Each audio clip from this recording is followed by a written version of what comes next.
Hello and welcome back to compiler programming. Today I want to work a bit more on the macro stuff, and in particular I want to have sort of a function-like macros. The fact is that I sort of already have. So one thing I didn't realize while doing the inline function support is that it acts like a macro rather than like an inline function. And let me explain what the issue is. In fact, I think I can write a test that will say what the problem is. I mean, it's not necessarily a problem all in itself. I mean, we want that functionality for macros anyway, but it is something to consider. Actually, this is should not be here, and probably I want to move this to user errors. So that's a good refactoring to do as well. And while we are at this, let's commit it separately to be in base citizens. So episode 30, clean up tests, function tests. Okay, now getting back to the actual thing I was talking about. So if we look for another test of inline, like all of this is perfectly fine how it is. However, the reality is when I call the inline function, I actually get sort of in C++ terms, they are always references. So in C++, that would be something like this. I mean, obviously the order is different, but you get the idea that we get the reference to x. That is, if I change the x here, I will end up with a modified value. And I have not decided what to do about it, but let's just demonstrate that that's what is actually happening. Should not change the should. Maybe I want to turn inline functions into its own block so it's easier to write test descriptions, but let's just deal with it. Should not change past arguments to inline function. So here what we have is like this. Let me change and say that I will not return anything, and I will just say x is 20. This is what it does. And here we would say x is 42. Then I would do I don't know, process. Doesn't matter what we call this. The idea is that this should not change x, but it will, if I understand correctly what's going on right now. And then I just return x. And I expect to get back 42. Okay, let's try to run this test and see if that is indeed what's going on. Yeah, we have one failed test. We expected 42, but I assume we will get back 20. So let's verify. That is also what's happening. And indeed it is. Now we have fully passing tests. Yeah. So why is that happening? I will actually disable this test because I'm not gonna fix it right now. In fact, I'll need to think about inline functions and functions in general. I might decide to completely remove inline functions and just keep what we will do now, which is going to be sort of function style macros instead. But let's see. If we go back here and we go and look at the function call, you'll sort of see what's going on. So this is the piece of code that is happening when we have an inline function.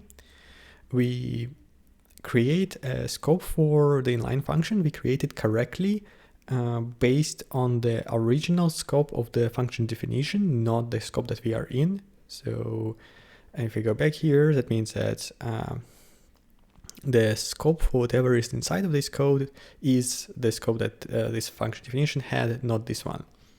And whatever we want to expose to that scope, will be passed into. So in this case, we pass in X. They actually, of course, can be under different names. That does not matter. So we can do this. Doesn't really make any difference.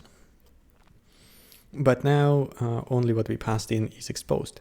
But the thing is, this is exactly what we do, right? We just say that when you get to a specific name, you get the value that was previously defined in other scopes. So when we look at Y here, this is actually exactly the same as if we would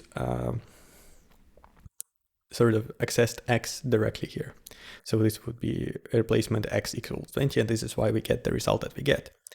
This is the behavior that you actually want with macros, like you want to capture the original value and not a copy of it. But in C terms, with C semantics, you would expect that if you call this function and try to modify the value, you would actually get a copy of it. And the reason I'm not sure what is the best way to go about it is because it's because of optimization, essentially. It would be very easy for me to try to just say, okay, whenever you pass the value, you actually copy it out, and you then will have a copy, and you can do whatever you want with this copy. That is very easy, but it also means that you would have either bad performance, or you would need to have a different pass that figures out that we did this unnecessary copy and remove it from the program. This is exactly how all other modern compilers work. They basically just do copies everywhere. They do the dumbest thing possible, and then they have the second part of the compiler figure out, okay, this was actually not necessary, so we can clean it up, and we will not do this copy. I don't want to go this direction because I think it's more, it results in problems with performance because you sort of doing too many things or more things that you needed to. It also is a problem for us because you're doing sort of the work twice, and your amount of code, I think, will end up being larger. But doing things correctly right away is tricky. Like, you have to figure out what would be the right setup for this, and I might even have to change certain semantics of the language. For example, one thing I could do that would be very easy, but I don't know what the implications of that would be, is to just say that arguments are immutable. Like, whatever you pass into the function, you actually can't change that. That will solve the problem, because then this will not be allowed, and you just don't have a problem.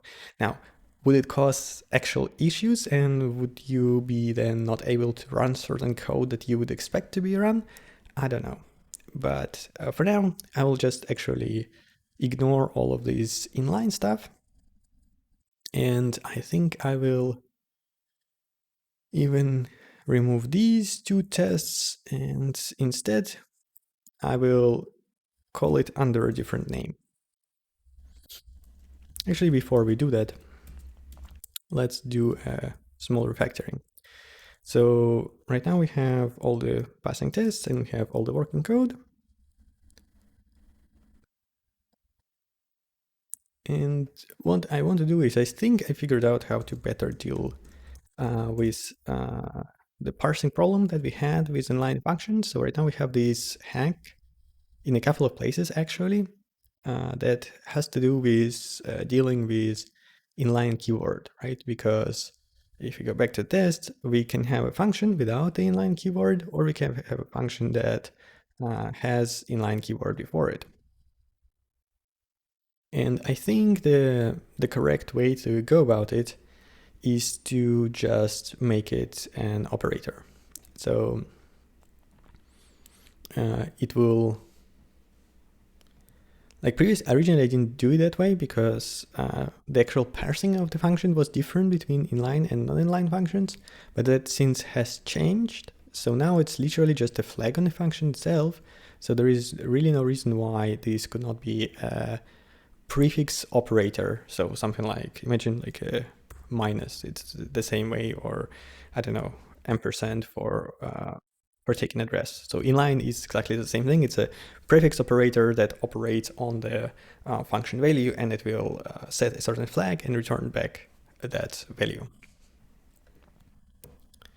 So let's make that change. That would require us to do a couple of things. The first thing is to add it to the list of operators. So let's search for this. Now that I've transitioned regular parsing to shunting yard, which we started for constant in a different video, I will link that video in the corner as usual if you want to check that out. But here we need to do two things. We need to add it, and we need to figure out under which precedence to add it. Right now, arrow is the lowest precedence, and I don't think that's actually correct. I think that it just needs to be one level lower than the precedence of the call. So let's check if that is actually true. And let's actually lower down these precedents one tiny bit, and then put this at 19 and see if all of our tests still pass. Indeed they do, so that is good news, because now we should be able to put inline at a lower precedence than the arrow, and that should still work out correctly. Okay, I think I might need more precedences, but it's fine. Maybe it can actually be the same precedence as an arrow, so let's try that way. So we say inline is actually now a special operator. By itself, this does nothing. This just defines the precedence for it. What we need to do is instead go here and do it like this. Actually, before we do that, let's change how token process function literal works. Because right now, what happens is that we pass inline to that function, but it just sets a flag, so we probably don't need to. So let's extract that handling out of there. I will mark this, and we're gonna jump into here. Oops. Something. I've lost my stuff. Handle. No, not handle function call. I was going for inline. I was here, and I was looking at process function literal. Yeah, here. Okay. So you no longer accept is inline. What is going to be problematic here? Okay, the first thing is that we will need to report somewhere else that external functions are not allowed to be inline. That is okay. Maybe I want to be more explicit about the function being external. Let's see. But now I will do something like if is external. I don't know yet how I will detect this here, but then we will see. So like if is inline and is external, I will do it that way. Yep, and now if is inline, I will say function value, descriptor, function, flags, And so what was that flag that we needed to add to it? It is this one. Descriptor function flags inline. Okay. So that is now good.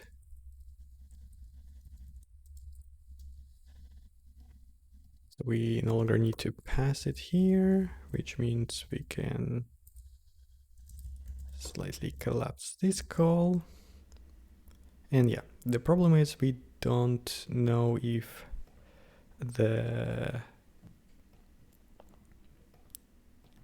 this is an external function. Okay. So let's do descriptor function star. Descriptor is this. Descriptor flags. And I will add a flag that actually says that it's an external. It will be useful anyway, so it's not bad to have it. Flags external. Okay, and now we need to end that flag actually. I think it is now in generated types. Flags, yes. So we have this. Now let's say that we have, let's rearrange this a bit. Pending body compilation will be the first one, the inline will be the second, and external will be the third one. Okay. And in the actual place where we create this, so if we say if it is an external, what we do is we will say descriptor flags, and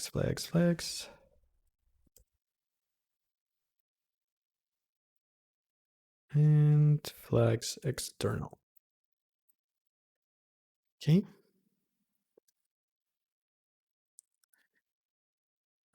Const token.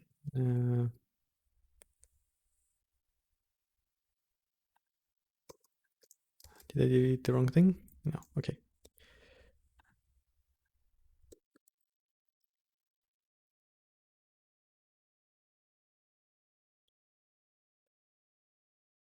Okay. So let's see if that still works.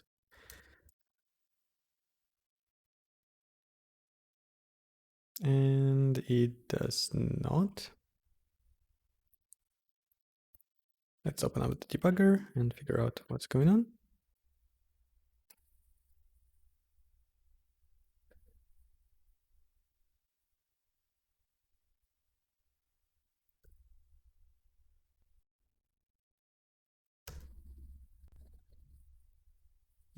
Yeah, so the problem is value is 0, right? Okay. That is okay. We can say if function value here. I still need to figure out a better way to handle errors, but that's not today. Is this any better? Yes, it is. Now we have all passing tests. So that is a good change to make. Now let's commit that. We'll say episode 130, and that would be mark function as external in a separate step. Okay. Next we want to turn it into a separate operator completely. And that would mean the following. We need to create one of these. So we have inline, we get the token, that's function, and then we say if value star value is scope force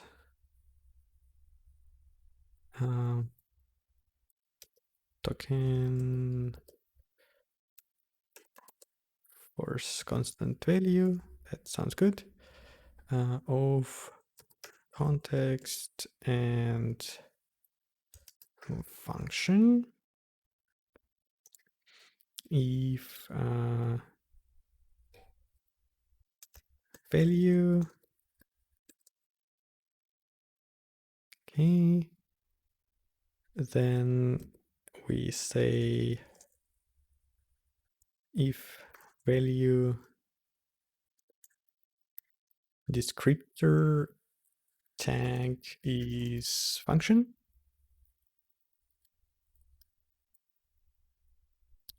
like function, then we do something, otherwise we need to report an error. We need to say trying to mark a non-function as inline. And if it is a function, then we do whatever we were doing here before. So this stuff, we no longer need to check for is inline.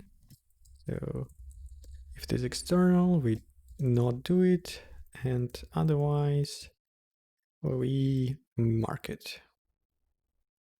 That sounds good. We shouldn't need any of this stuff. Okay, that is actually much nicer. Okay. And we don't even need to pop it from the stack. We just need to look at it because we're gonna mutate it. So this is not necessary. Okay.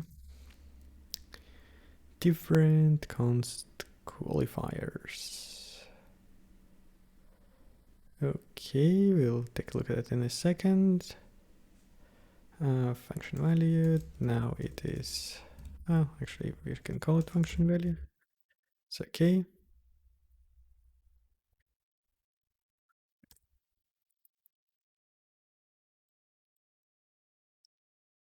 And that would be function, actually not value, but just regular stuff. Okay, so the only problem is this is not happy. I guess that's kind of a bad error message because in reality the problem is I'm not passing the scope. So it seems that this compiler checks for constants before it checks for the right type, which is like, okay, that is not great to say the least. Okay, and we have done it here. Now I still need to actually recognize this as an operator. So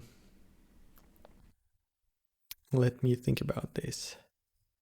Well, identifier is now a special thing that needs to do stuff. And actually,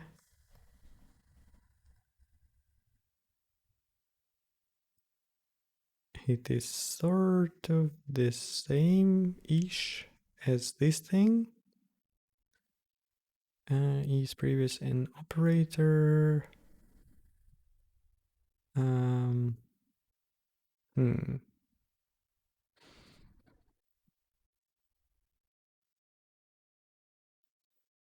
That is interesting. For now, I'll just write it out as a copy and then we will decide if that is the right way to handle it, or I can do something better. So first of all, there is no minus here, but there will be a special thing where we say that if, so we need to look up in the scope and check if that it actually is, it has an operator defined with that name. How do we do that? It's done here. Yes, okay. So that's how we do it.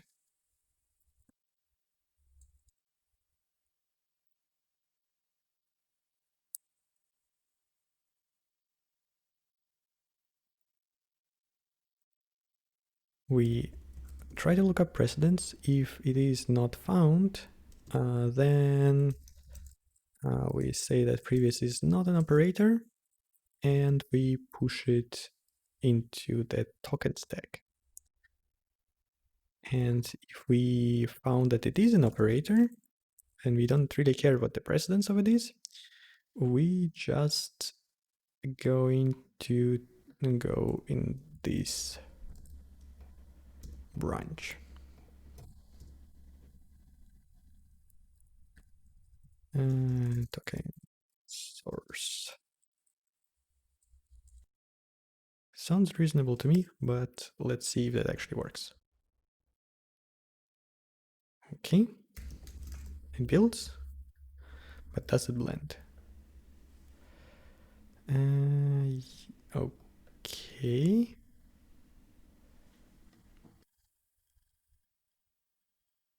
Hmm.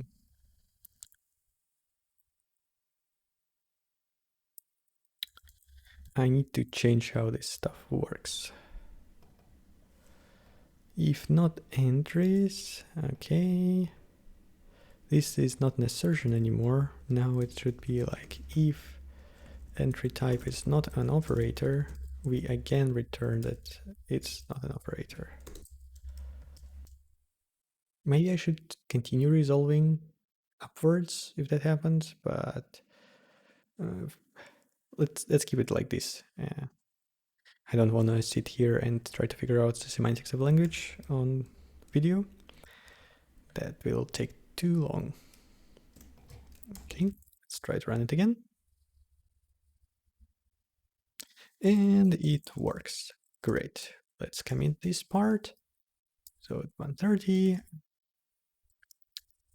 turn inline into a prefix operator. Okay, so now let's get back to what I was originally talking about, which is macros, because right now what I'm going to do is I'm going to change that inline keyword into saying that is as a macro and not an inline. And that would mean we also need to change it in a few places. So we call it macro. Okay. And macro, macro, macro.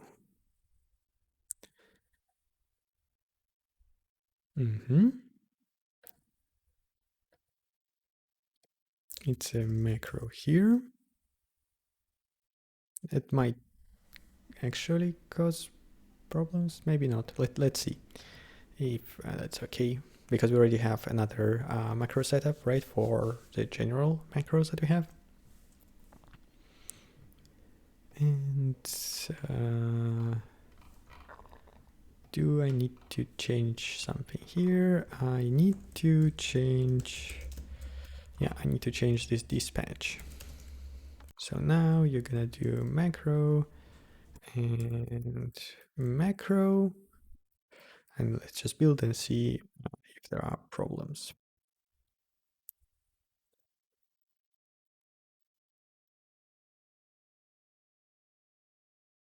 Okay, that seems to be about it, but now I need to change this stuff with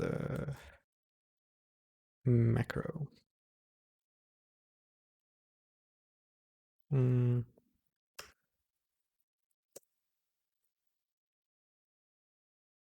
Okay. Macro. This actually should stay inline and disable test. That is correct. Maybe we want the reverse of it, where we would say that in macro functions should be able to do that. Should allow changes. Yeah, that's a better formulation. To the past arguments to macro function. Yes. So let's flip it around. 20 process, yeah. And it should be 42. Okay, and finally there is an error thing. Macro. And error then needs to change slightly. So let's do that as well. Cannot be macro. Okay. How are we doing now? We are doing great. So that is a good change, but obviously it doesn't change any functionality. But that is gonna come in a second. Episode 130. Implement or rename current inline function implementation to macro function. Okay, and now comes the actual tricky bit. I want to change how macro parameters are passed. Here's what's going to happen. So I will probably have to introduce a new token type, and that token type would be something like lazy. We already have a lazy setup for constant expressions. So maybe I will want to unify those two. I'm not exactly sure. So yeah, so lazy constant expression. I think this should actually become a token type instead of what it is right now.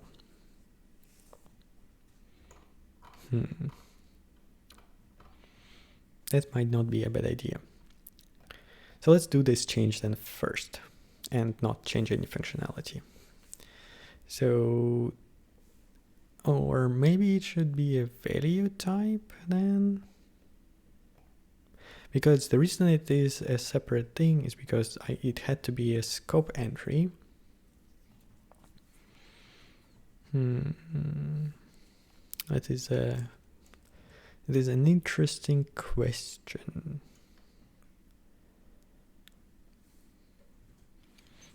Okay, no, I'll figure out whether I can merge it later. For now, I'll just do it. Value, generated types. So we have token definition into here. And we need to add a new thing. So this would be a lazy expression. And yeah, it is a token view, and it is gonna take a scope star scope. If you are not sure what this is, basically this is a bit of a metaprogramming in C. I will also link that video in the corner so you can check it out. Basically, we are generating types that are actually used for definition, because then I will also a bit later use this for reflection in the main compiler, so I can also have these types there and not write them manually, synchronize them twice. So this is just, instead of an H file, we create a H file from this. There's nothing really super tricky here. It's just a bunch of string processing. Okay, so this is good. Scope, if we try to build this now, we'll have a bunch of errors saying to us that we actually don't know, and even worse, we don't have token view. Where is token view defined? Yikes. That actually is a problem. Maybe not. Where are you defined?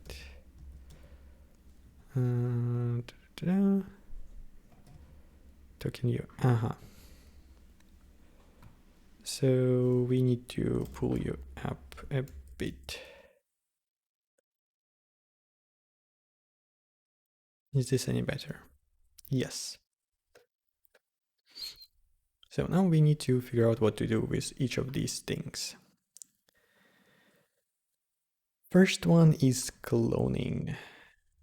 Well, actually, we don't need to do anything.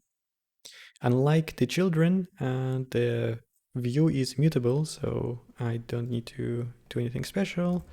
I just need to put it in here and say that this is a lazy expression. Okay, what is going on? Force type. Interesting.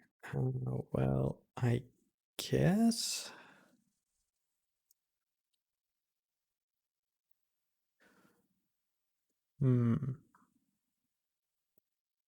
Let's just panic for now.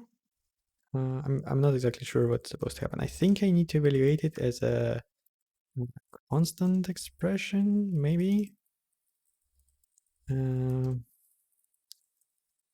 Panic to do support forcing type from a lazy expression. And comment, maybe this should do constant evaluation. Okay, who is next? This is macro replacement. That is essentially the same thing as with cloning, kinda. And this part actually is what we're gonna change now, because the idea that they have is to turn the macro replacement and macro functions inside out. Right now, there is this function that looks at the macro definition, copies it, and then replaces pieces of it with whatever we passed into the macro. But I want to change that so that it instead we still do the replacement, or really yeah, we still do the replacement, but we replace it with a special token that is just a lazy expression that it can be evaluated, something like that. But here for now, I think I will just say, okay, you're gonna copy it, and it might not be the right thing, but we'll see later. Force constant value. Now here is where we actually need to do stuff, and we can pretty easily do it. Tag lazy expression. So we would do this. It is very similar to what the group does.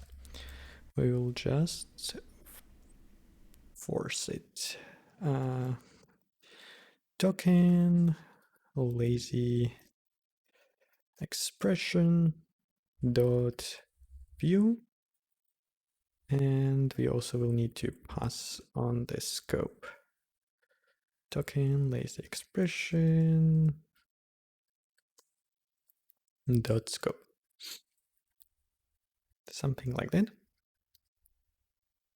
Okay, who is next? Next is force value. Well, this is the same thing basically. We just need to force that expression in the right scope. I hope that's all I need to do.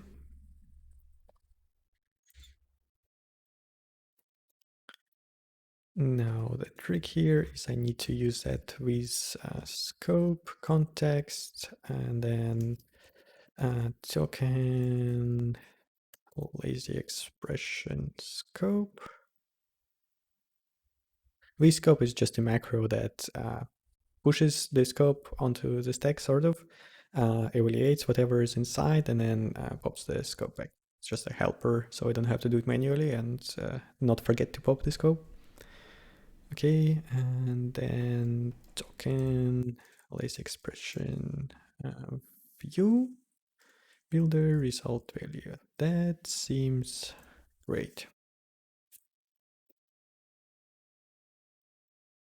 Yeah, it's not group, it is a lazy expression. Great, we don't need this stuff anymore. Okay, what's going on here? Parse constant expression.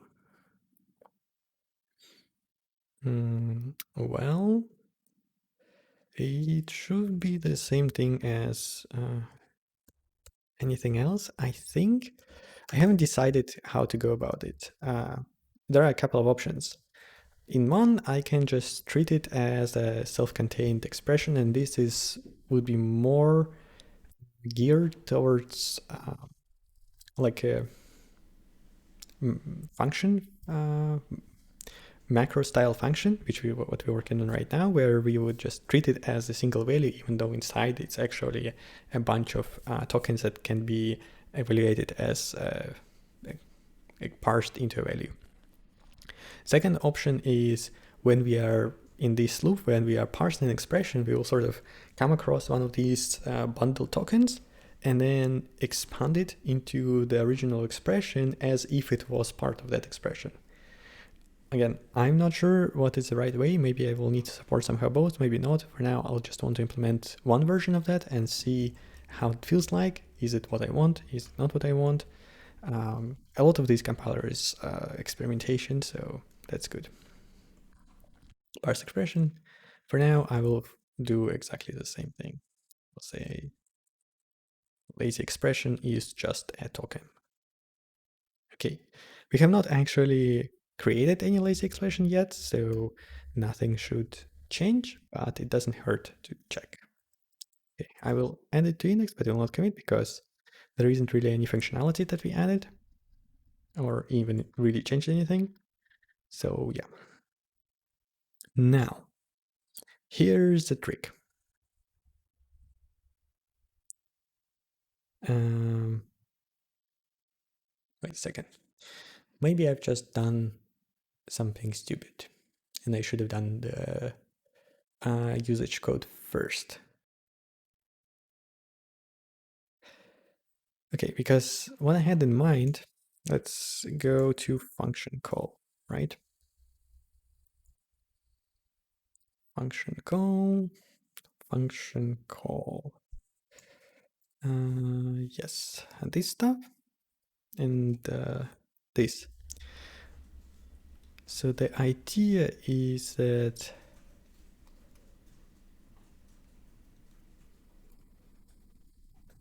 yeah, I think I've done a stupid thing.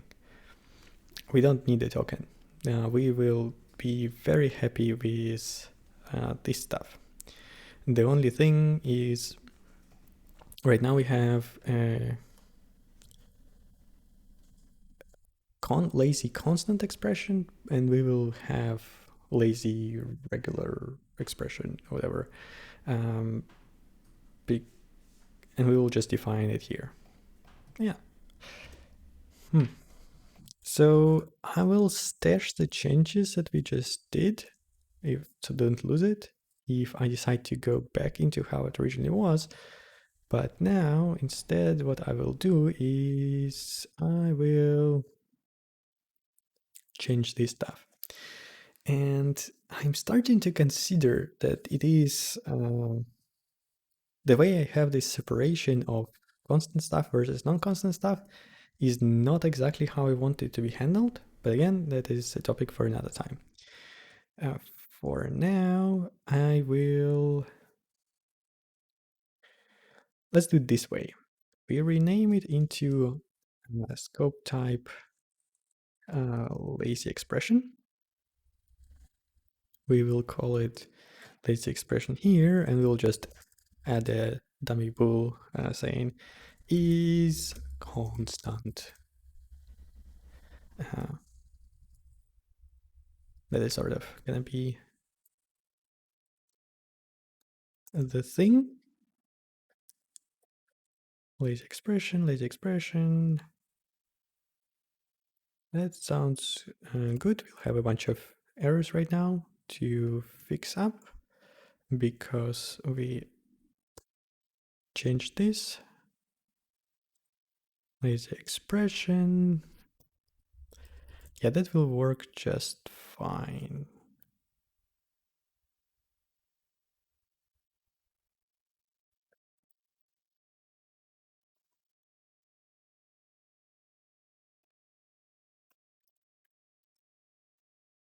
And here now, this where that boolean would come into play, where we would say that expression is constant. Maybe I'll format it like this. So it's a constant expression. Well, we know what to do. If it is not a constant expression, actually, yeah, I'll have to do it with an if because of that we scope setup. I need to somehow clean up and unify because in some cases I still pass the scope around. In others, I'm pushing and popping it. So yeah, that's not consistent. But the project is very much in development, so that's okay. Value star result.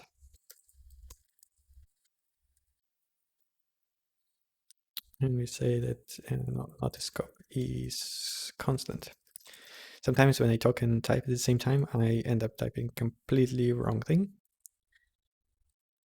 Result is this stuff. Otherwise, we do that with scope, context, expression, scope. So this is exactly what we wrote before, just with here parse expression, context, tokens. I don't know what actually parse expression takes. I think it also takes a builder, which is a bit awkward. Yeah, so here we solve it by actually sticking a builder onto the thing and using it there. So maybe that's what I have to do as well. And honestly, that might even take the place of the boolean.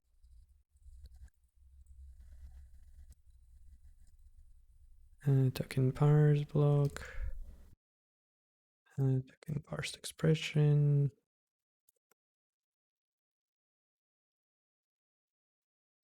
Return result value. So something like value any.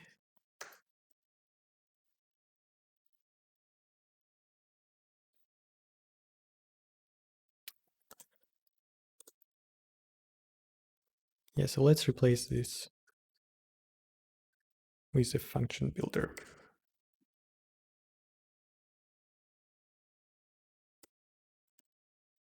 If we have a builder, then we consider this to be just an expression.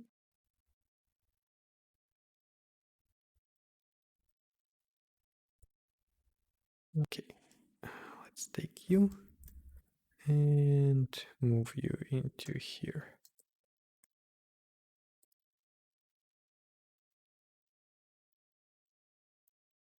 Is this better? Body and declare identifier, yes. That is expression tokens. Okay, that's good. Now we need to change this to accept a function builder as well, or I'll call it maybe builder to specify that it's actually not required. Maybe I should do the same thing here to be more explicit that this is okay for it to be null.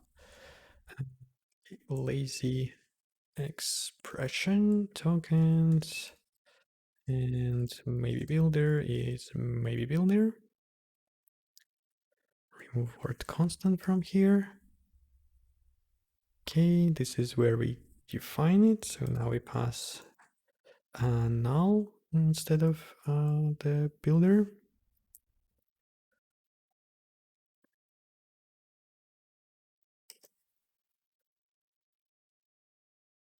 Okay, and here it now needs to be maybe builder. Okay, well, let's try again. This should not change anything. It didn't, which is great. Now let's get back to the call and try to figure out how it's supposed to work. Because this is where things would change slightly. There is this token match. No, this is wrong thing that I'm looking at. Yes. Yes. So right now, macro and non-macro calls share a lot of stuff, and it's already not necessarily correct what happens here because of the because of this stuff. Yeah, we need to change it.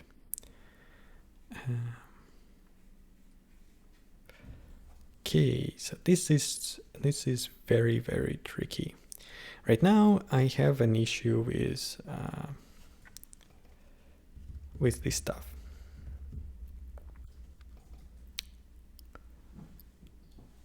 So let me get to the test and see to explain what is that I'm trying to do. Should I change this? Yeah.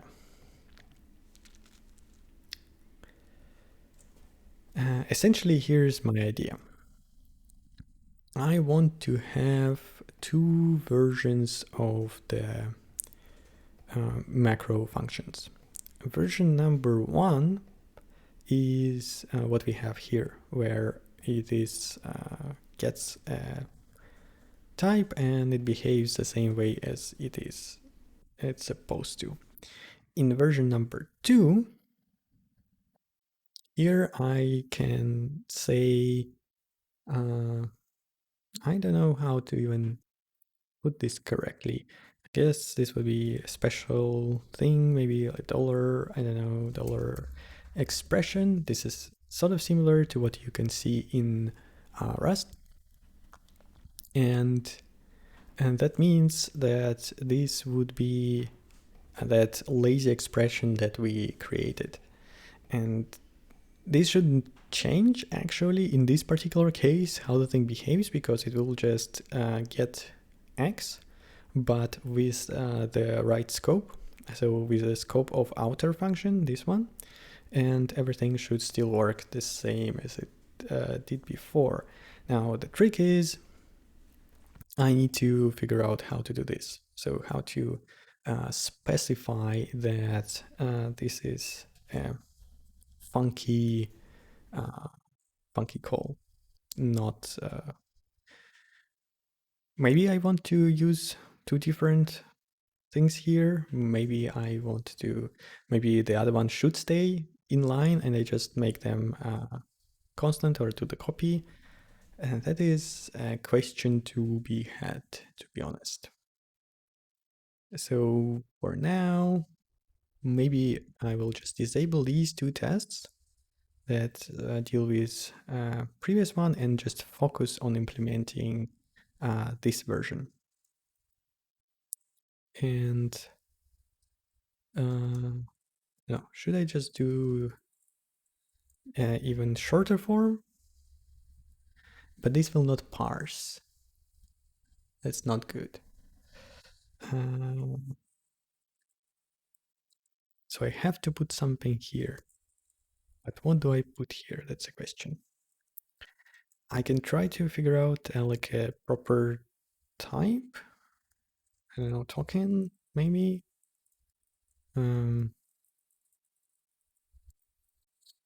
Should I do underscore? Whatever. Let's go with underscore and just start dealing with errors one by one. The first thing would be how do I want to do this? So when I do a function call, I need to do it in kind of two stages now. In the first stage, I try to find overload that is marked as a macro and that has the right number of arguments. If I cannot find that, then I turn the arguments into their actual values. So I like parse the arguments, and then I would call it as a regular function, or I try to look up, and then macro can do something else. Then it is more like this inline, like what we had before. Okay, so let's make that happen. Okay, match call arguments. Yeah, that is not correct. What we need to do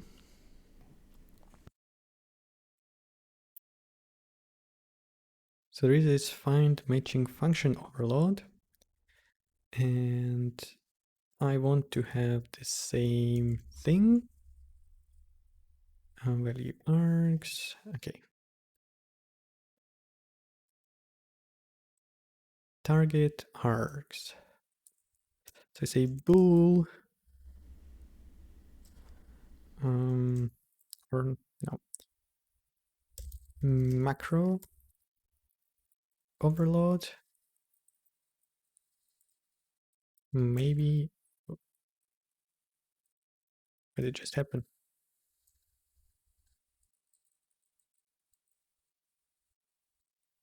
Okay, not sure. I'm not sure what just happened, but we have that maybe macro. Okay, maybe macro overload. Find matching macro overload. That's good. If we have one, then we will do something completely different from what we were doing before. Okay, and that thing actually should disappear now. I will comment it out for now and then decide later what to do about this. Maybe? Let's see. So this I don't need to do. I don't need to do that either. Okay. We have body scope that is exactly like it was before. We go through argument name, and this is where the difference is, right? Because now we should define just expressions. So scope define lazy. Builder is supposed to be the builder here. Arg name, arg value, and this should be a token view, right?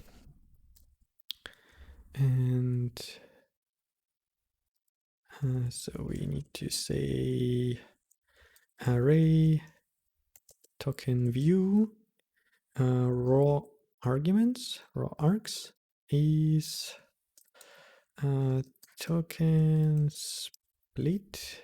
Is it token split? Split by new lines, split by new lines, split. Yeah, so we just give it this and give it a pattern. That sounds good. That's what we want. Token split. Where are the arguments? Yes, we have args token, and we have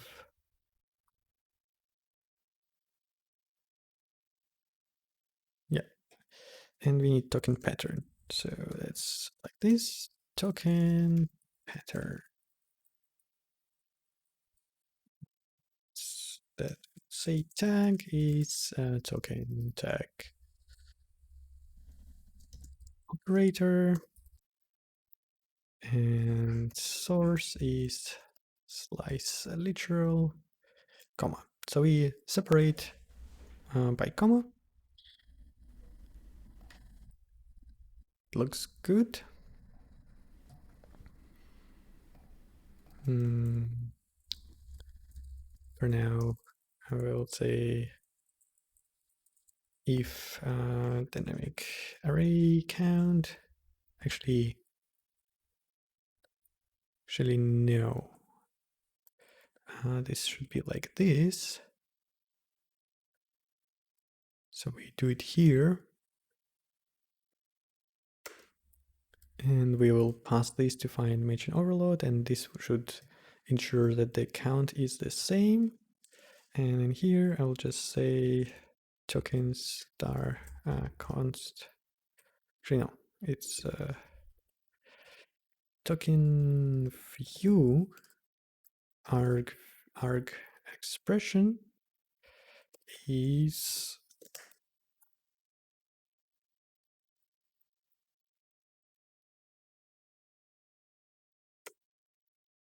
something like that.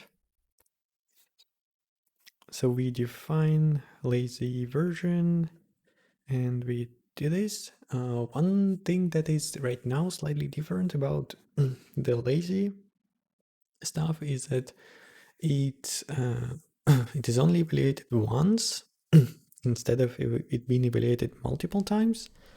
But I guess that's okay. Maybe we'll see. Okay. Lots of errors. So let's start looking at them.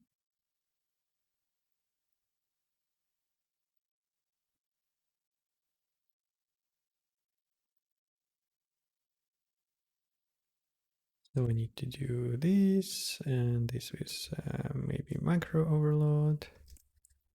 Okay, that's good.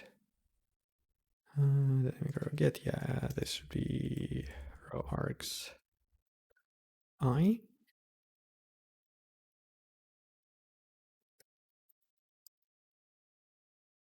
Good. Token pattern const token star. Yes, you need to say token view from token array args token group children, something like that.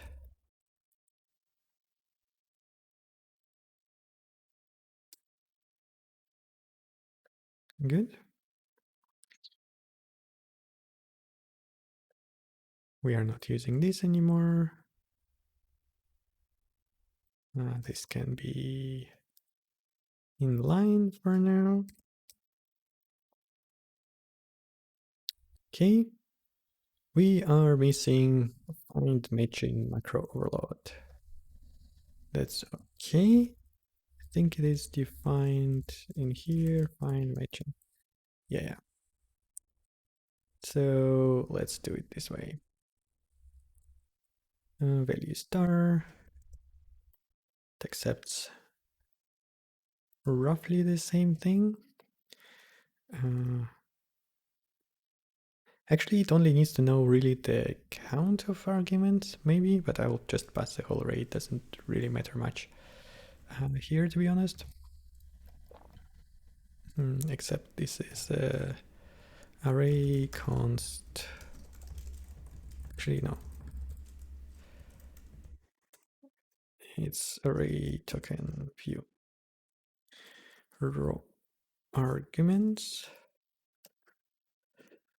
So for now, all that it will do is it will go through this list and it will check that if this descriptor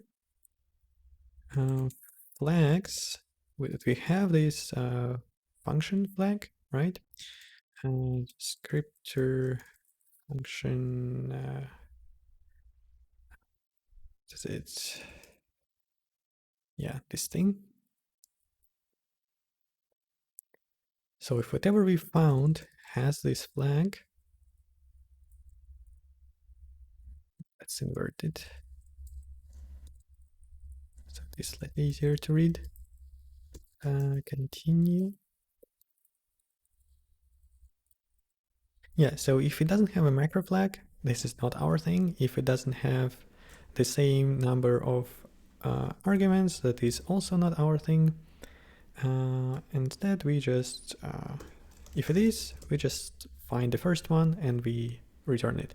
It might be good to make sure that there are no overlapping matches.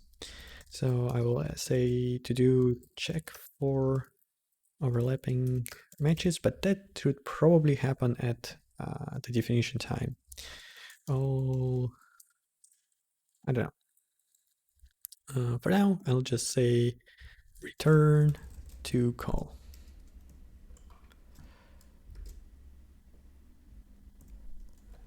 And here return 0. Okay, so that actually builds. That's great, but we are not done yet, because in the function literal,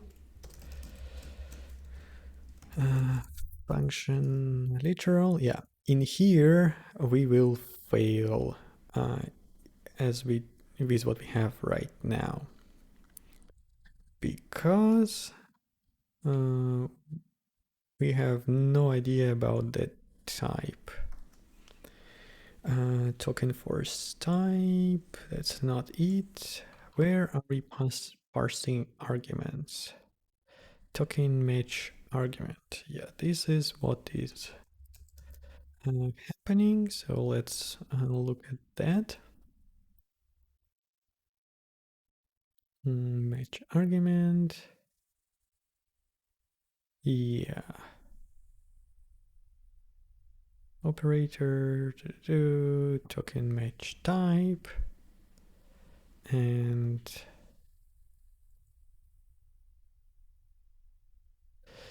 you know what we could do? I know what we could do. To make this easier, I could just cheat a bit and define a special type. So this would be called any,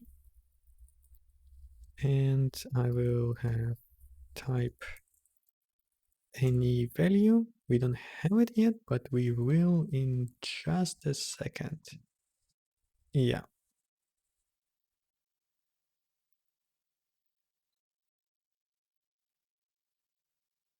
So you go in here, any,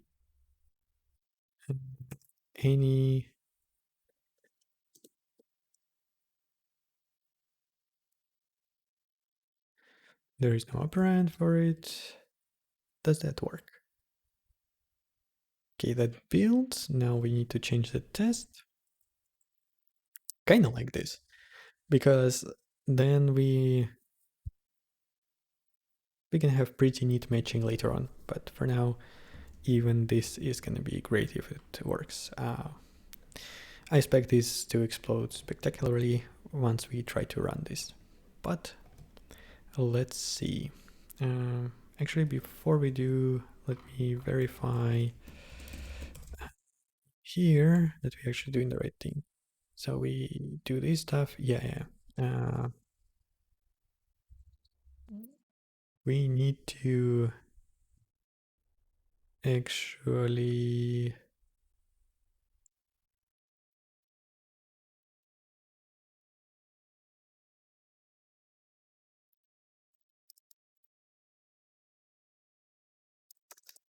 return, I guess.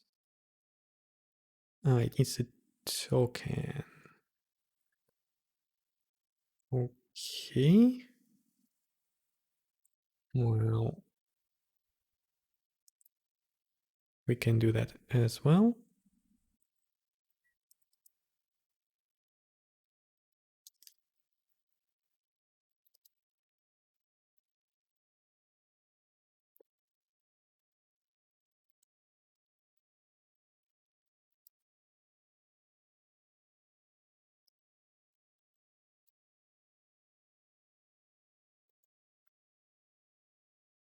Okay, and let's jump to call here directly and stop here.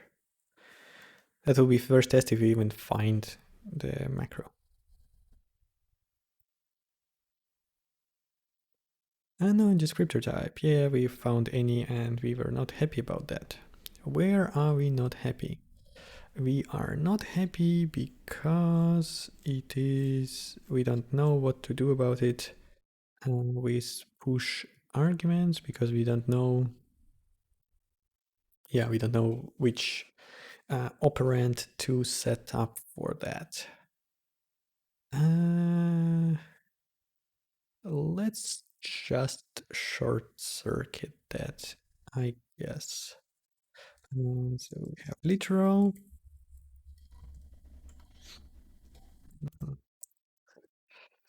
Function literal. We are parsing arguments here. Yes. And if arg type descriptor is descriptor any,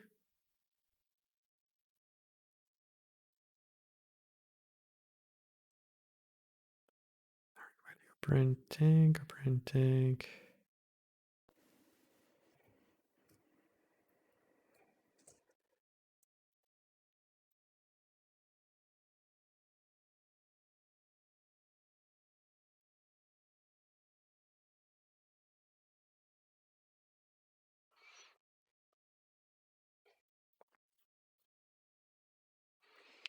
So I need to do different things here.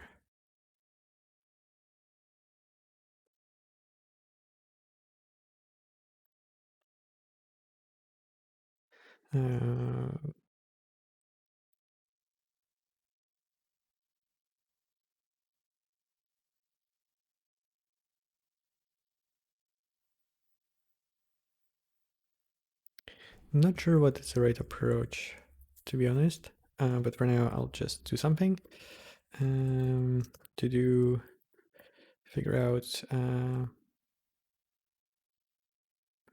No, this assertion will fail if I do it this way. So I guess I should define something.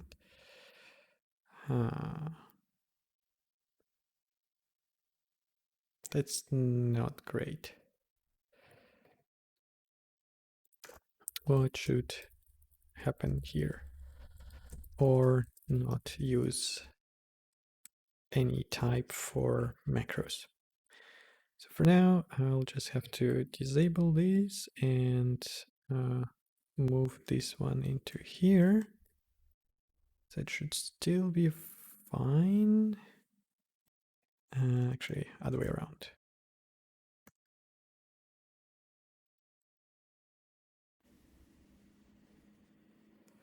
Okay, let's try again.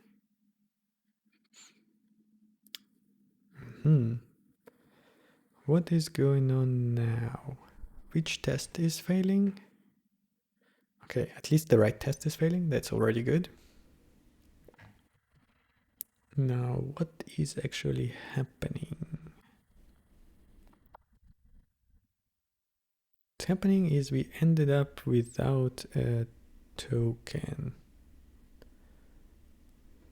Okay. Which expression did we try to parse here?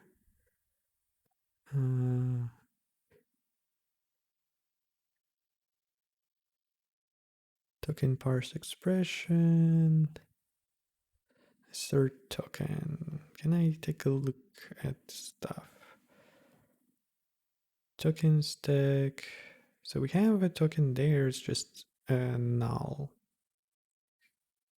What happened to it become null?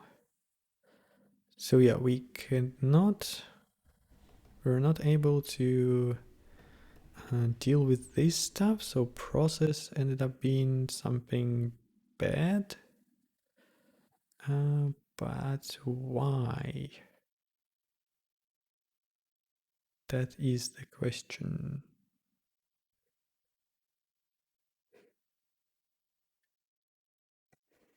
So let me check again. I do define the type. So that seems fine. Somebody return null. Yeah, definitely needs a better story with error handling and maybe earlier assertions, not just here.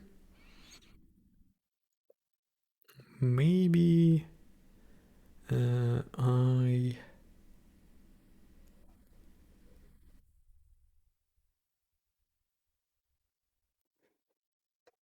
Okay, let's go to parse. I didn't actually check. Was it a regular expression or constant expression? It is inside of a proper expression. Okay.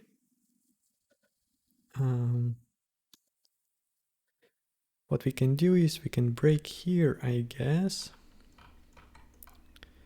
And then break here.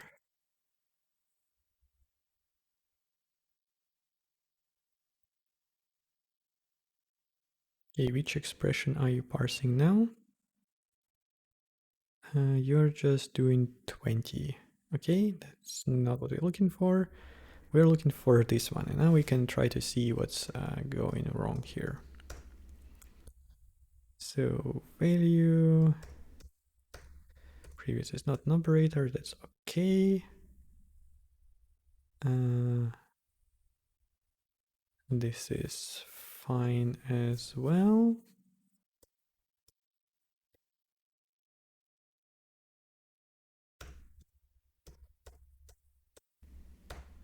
Now we'll go into here and we'll have a function call. So we'll go into this thing. They both should actually be fine. So args token, yes. Target token, yes. They are all fine. This is not a cast, so we go into handle function call. Okay.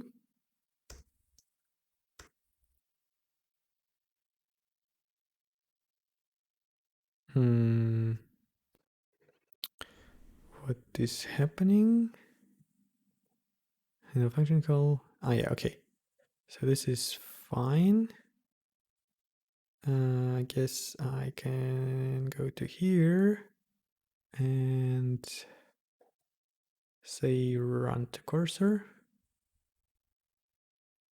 Okay, which expression are we parsing now?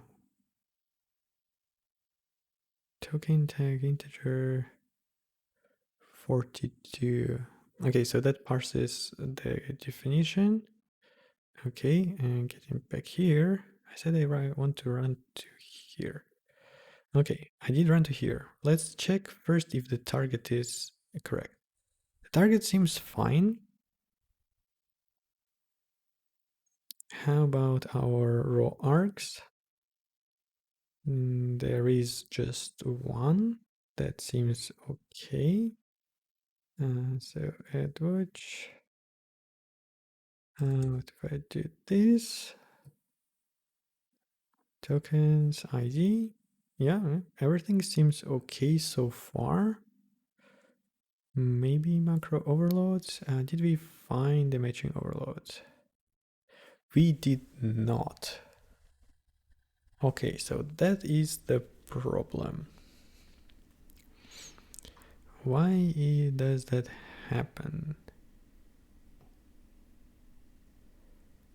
So let's quickly check descriptor. Actually, target, right? Target, descriptor, function.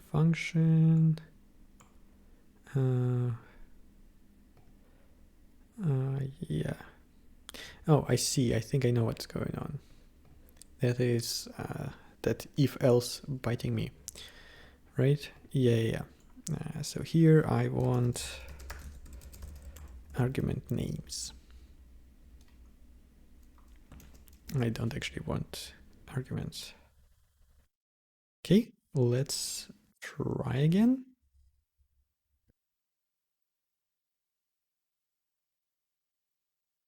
Well, now we did define the overload.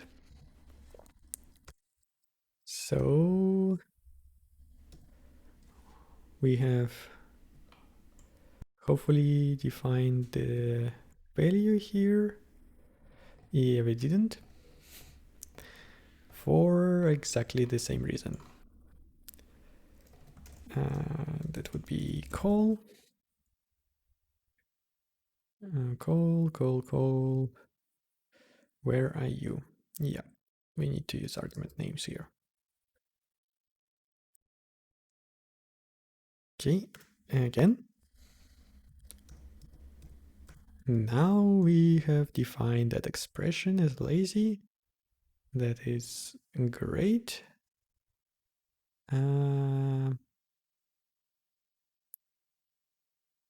Find lazy.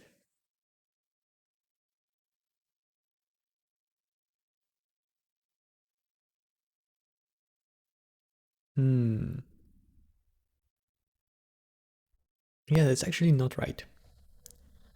That is not right. So right now we are basically, yeah, we are capturing this scope here. That is the scope that we define in, but we actually need to say which scope we want to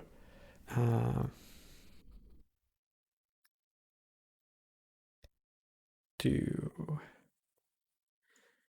I'm starting to not like this method. Let's actually remove it. And this will be called scope define now.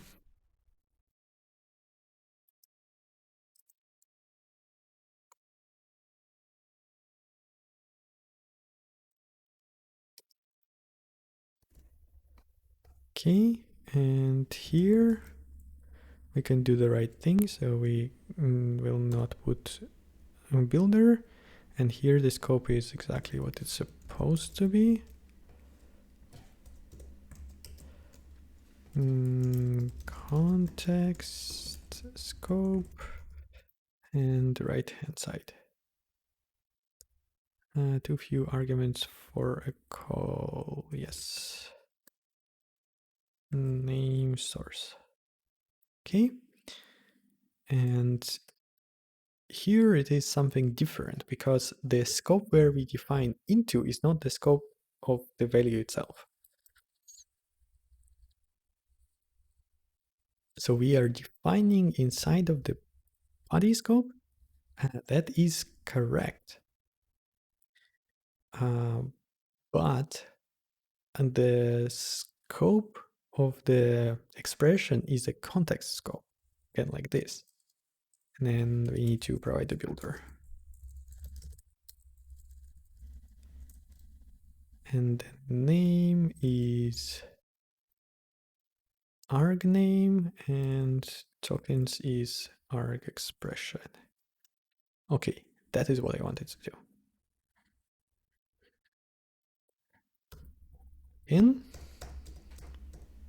So we have defined, everything is fine. This has to do with returns, not really interesting. we copy the thing. I'll just skip it, and if everything is fine, it will just work. Yeah, let's just try it. Okay, well, something happened at least. That is already good. What is the result value? That is not very encouraging. We ended up with a result value being any. Not great. Okay, that just means that we need to go deeper inside of the parse block. Maybe I will just change the breakpoint. Okay, so this is fine, whatever. Block statements, yeah. Last statement is last statement. Okay. Result value should still be any in this case, that's fine. I want to look at what view is, and view is ID, operator, and integer. So this is y equals 42, right? Okay.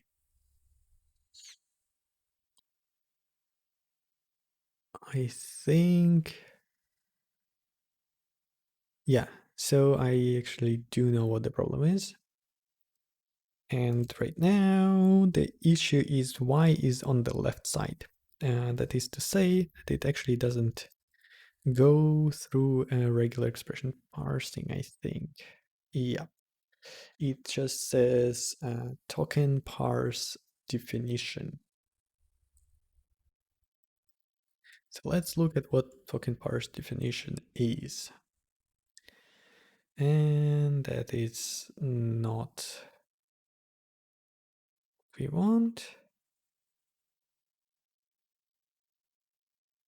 Should I just say that it should be an expression? Maybe? Okay, let me disable this test for now, and I will try to, if not target, I mean, I'm already doing that. So what is the point? It's working like that. Builder, builder.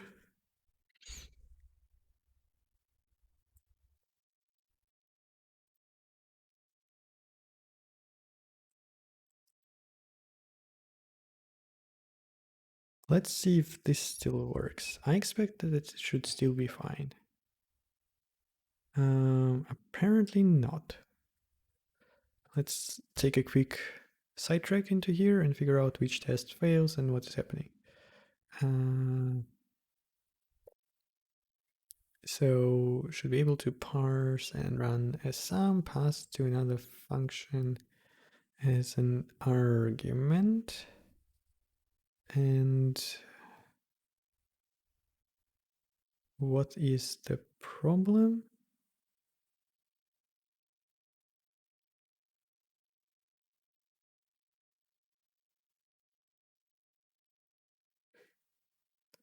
Okay, maybe that is a bit too complicated. Okay,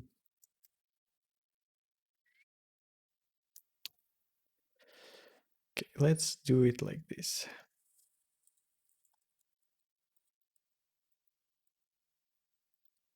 Token, maybe match lazy expression. Actually, no, that is fine.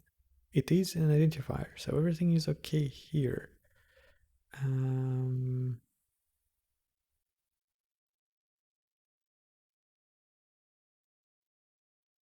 Parse definition. Oh, okay. So yeah, it failed to parse definition. Okay, now I'm a bit confused. So maybe I was actually wrong about what's going on.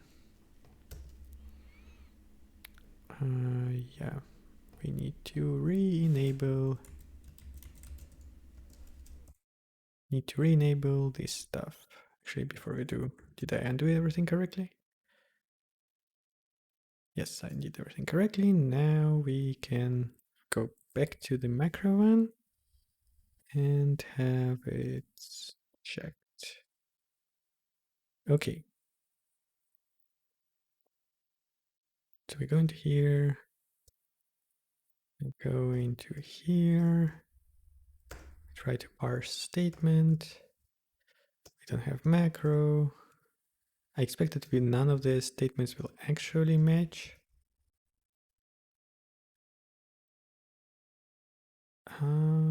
What? Ah, no. Yeah, makes sense. This is the equals.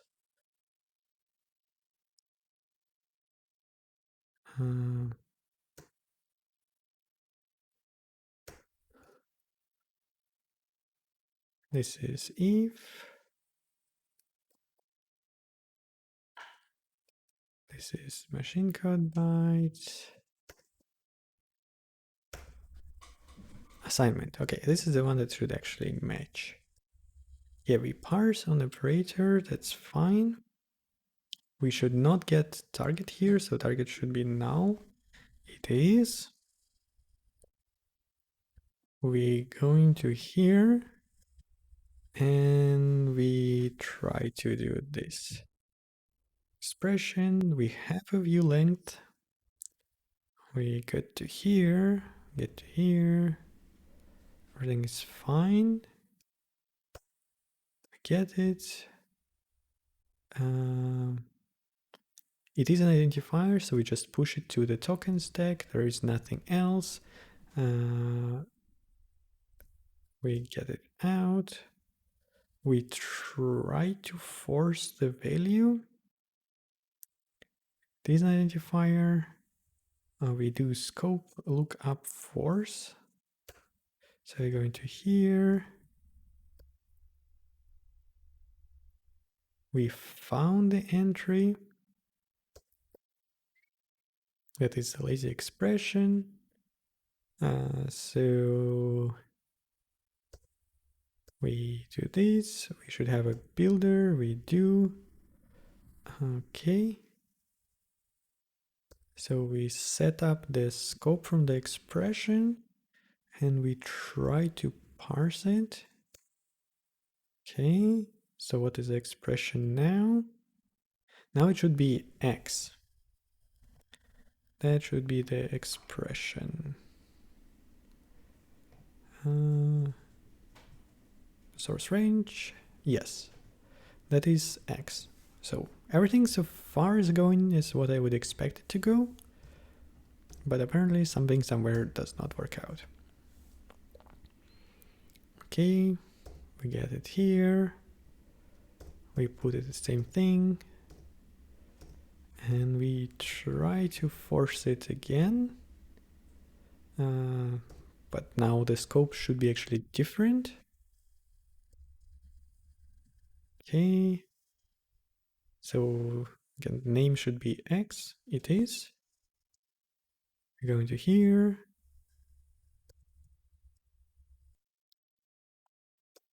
We find an entry, so everything is actually fine. Okay. Entry, yeah, this entry is a value.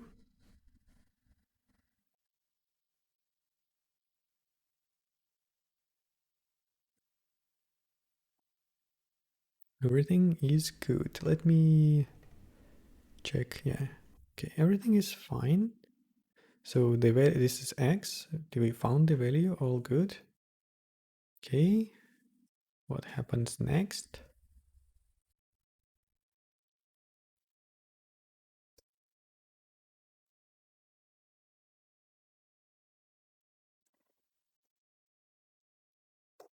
We return the result.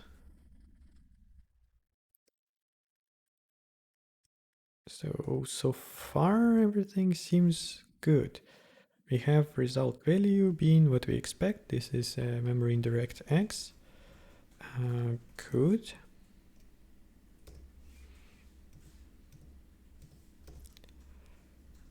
So we parse the token. Now let's check again. Here the result is what we expect it to be, I guess. Yep, descriptor is A64, everything is great. We update an entry to not be lazy.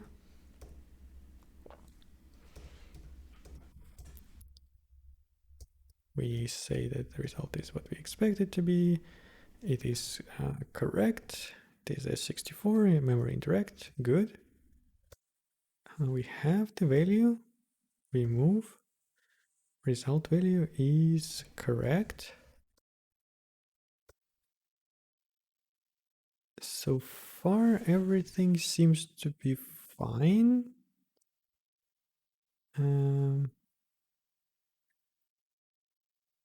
Where are we? We are in the parse assignment. So we have a target. Target is memory indirect. Okay, we don't need to jump into this one because this doesn't even have any result.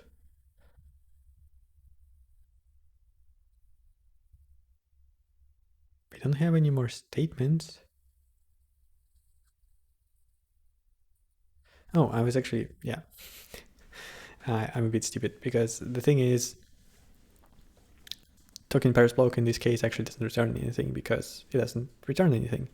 The only question is whether it actually did the right thing. So let's just continue to run and it fails. Well, let's see again that failure. Maybe that's not the one that we are even interested in. So it failed because we said undefined variable y. Where did that happen? I didn't see that happening. Okay, well, let's break here. Maybe it happened here. What is the difference?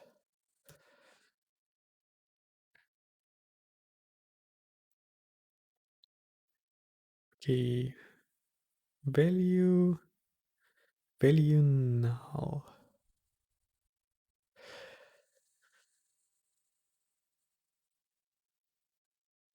Wait, what is handle function call? Oh, okay.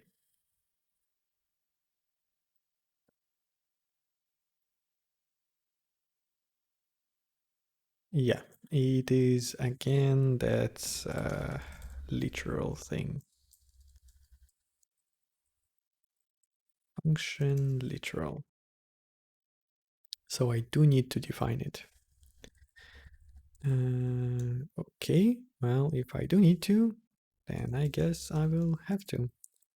Arg value is value any of contexts allocator.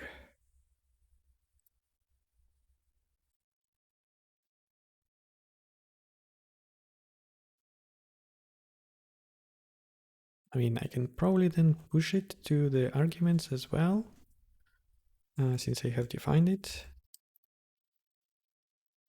Push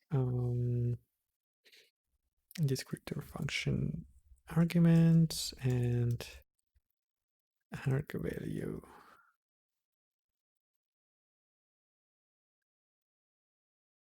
And this should still work. I'm not so sure that this is actually what we want. I might want to disable function parsing for macros. But for now, that's what we wanted.